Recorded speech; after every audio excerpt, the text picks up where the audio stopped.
Before we begin, kindly subscribe to the Stoic Guidance, because this journey is not just another video. It's a quiet revolution you start inside yourself. Imagine this. The world outside your window never stops shouting. Notifications, opinions, expectations, everyone wants a piece of you. But in that noise, a strange truth hides. The most powerful version of you is not someone constantly chasing the world, but someone who knows when to stay still, when to stay home, when to return to the inner fortress every Stoic spoke about. Most people run outward looking for peace, strength, clarity, and validation. They travel far, but never reach themselves. They chase distractions until distractions become their identity. But Stoicism teaches something radical. What if staying home, staying with yourself, is the most transformative thing you can do? Let me tell you a story. There was a young man who felt like life was slipping through his fingers. Every day he forced himself into noise because he feared silence. He feared the walls of his own home. He feared being left alone with his thoughts. So he kept running. Friends, gatherings, endless outings, pointless drives, anything to escape himself. One evening, his mentor asked him a strange question. What would happen if you stopped running for just one day? He laughed. Nothing, I'd just be bored. But his mentor smiled and said, "That boredom you fear, that is where the truth is hiding." And that night, for the first time in years, the young man stayed home. No plans, no distractions. His room felt heavier than usual, as if the silence had weight. But something unexpected happened. He realized how exhausted he had been, how much of his life he had lived for others, how little he understood himself. In that stillness, clarity began to rise like dawn. Staying home isn't about isolation. It's about returning to your origin. It's about building the inner world you've been ignoring. And if you master this inner world, nothing external can disturb you. Staying home gives you space. Space to breathe. Space to think. Space to repair. Space to grow. Space to meet the person you are when no one is watching. Stoicism calls this the citadel, your inner fortress. And every fortress is built brick by brick inside your own room. When you stay home intentionally, not out of laziness, not out of fear, but out of discipline, you begin to discover what most people never do. Your mind is both a battlefield and a sanctuary, depending on how you treat it. While others drown themselves in constant motion, you choose stillness. While others run from themselves, you sit face to face with your soul. And that is where strength is born. Staying home teaches you patience, because you learn to sit with discomfort instead of escaping it. It teaches you discipline, because you no longer rely on external noise to fill your time. It teaches you presence, because you learn to be with yourself without fear. It teaches you control, because you decide what enters your mind and what does not. There is a moment in every person's life when they realize, "I am tired of chasing." That moment is sacred. It is the beginning of wisdom. When you stay home, you begin to notice small things. The feeling of your own breath. The way your mind jumps from thought to thought. The way your heart softens when life slows down. These tiny details are invisible in the chaos outside, but they shape everything about who you become. People think staying home makes you weak, but in reality, it makes you undefeatable. Because the person who is comfortable in their own company cannot be manipulated by loneliness, insecurity, or pressure. They don't depend on external noise to feel alive. They don't seek validation in crowds. They don't rush into meaningless connections just to avoid silence. The Stoics believe that you should return to yourself regularly, like returning to a safe harbor after a long storm. Home is that harbor. Not the physical structure, but the internal space you build inside it. And when you give your home purpose, it becomes a training ground. Your desk becomes a place of creation. Your room becomes a sanctuary of reflection.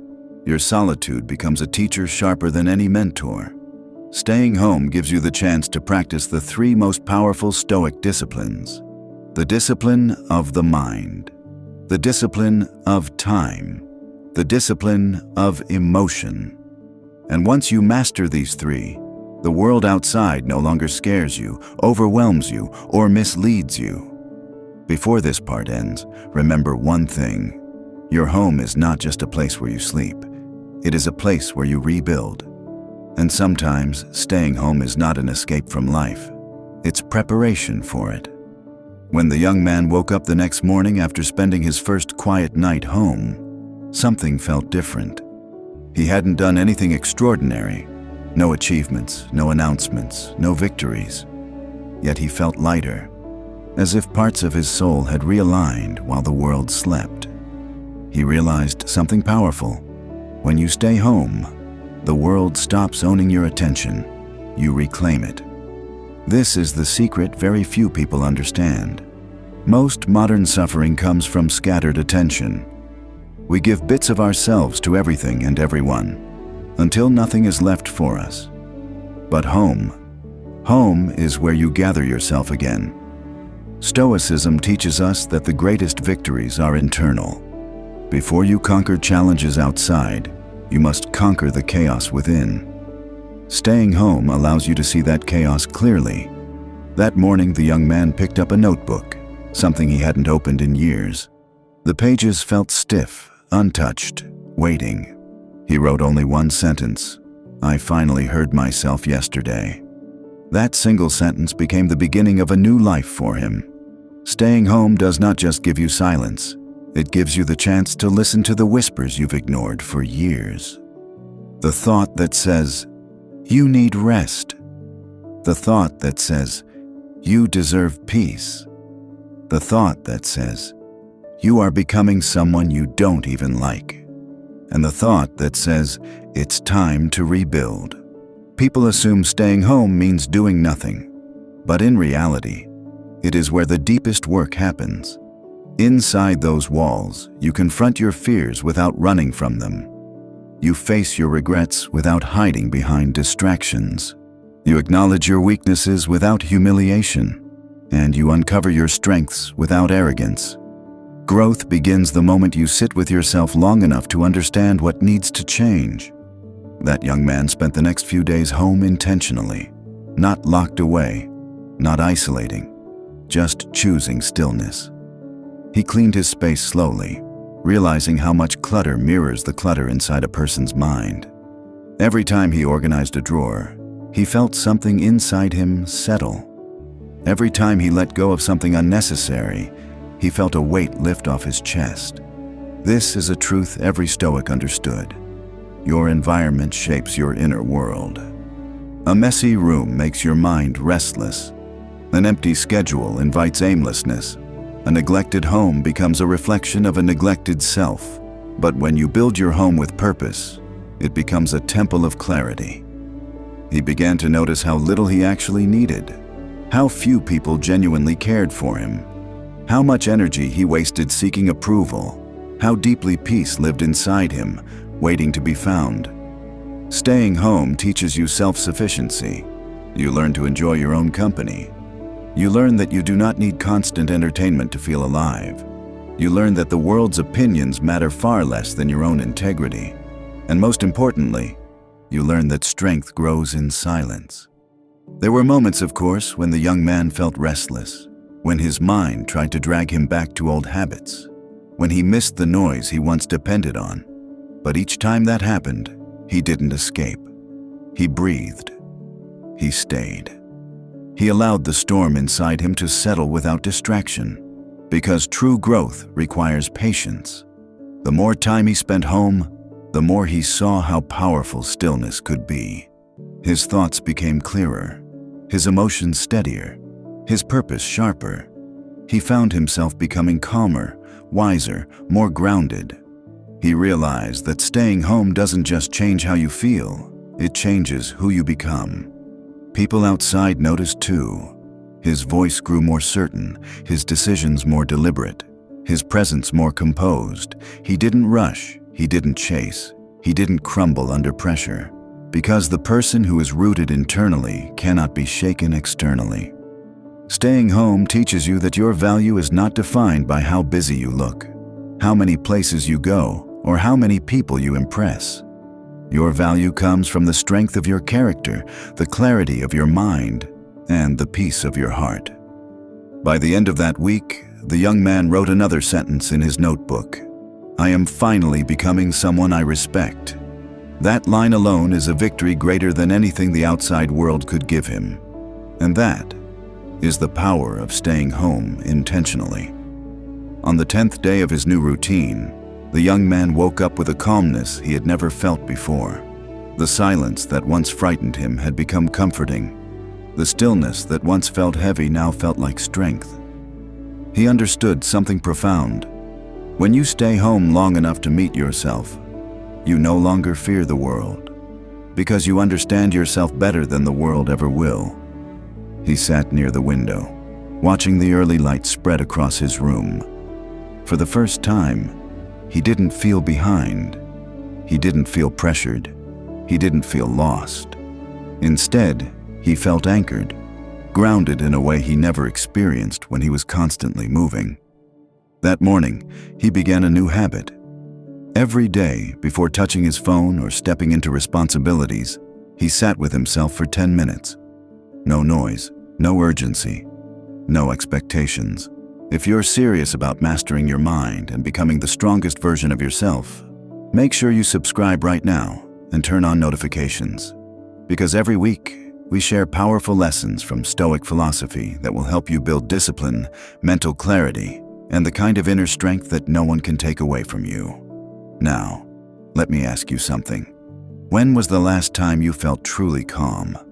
Not distracted, not restless, not thinking about 100 different things, just calm. For most men, that moment is rare. Our minds are constantly racing, replaying old mistakes, worrying about the future, reacting to every little problem, and drowning in other people's opinions. And here's the truth. It's not the weight in your hands that makes you weak. It's the weight in your head. All that noise inside you drains more strength than any physical labor ever could. And then we add another layer of weakness. We talk too much.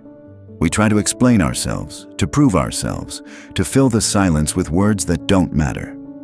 Every unnecessary word is like spilling water from the cup of your energy. And finally, we scatter what little focus we have on distractions that make no difference to our growth or our happiness. This is why Stoic philosophy is so powerful, because it teaches that true strength is forged, not found, and it's forged by mastering yourself. Marcus Aurelius wrote, "You have power over your mind, not outside events. Realize this, and you will find strength. The world will never stop throwing chaos your way, but if you can quiet your mind, choose your words with purpose, and focus only on what truly matters, nothing can shake you." The first pillar is a quiet mind. When you think less, you see more. You begin to separate reality from the stories you tell yourself. You stop letting small things hijack your attention.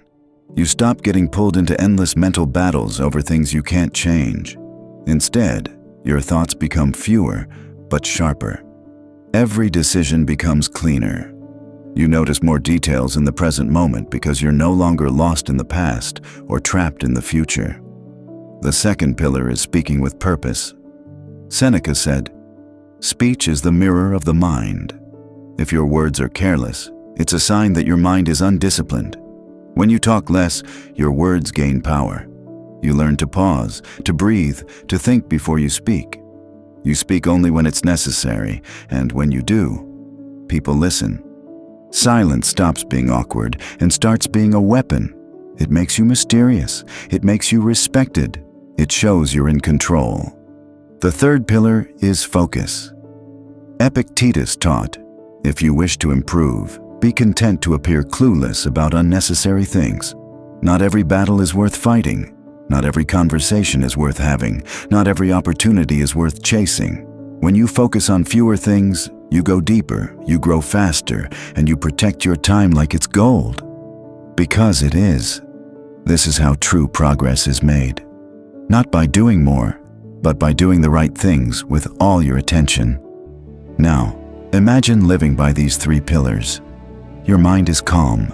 Your words are precise. Your focus is unshakable. Suddenly, you're no longer reacting to life. You're directing it.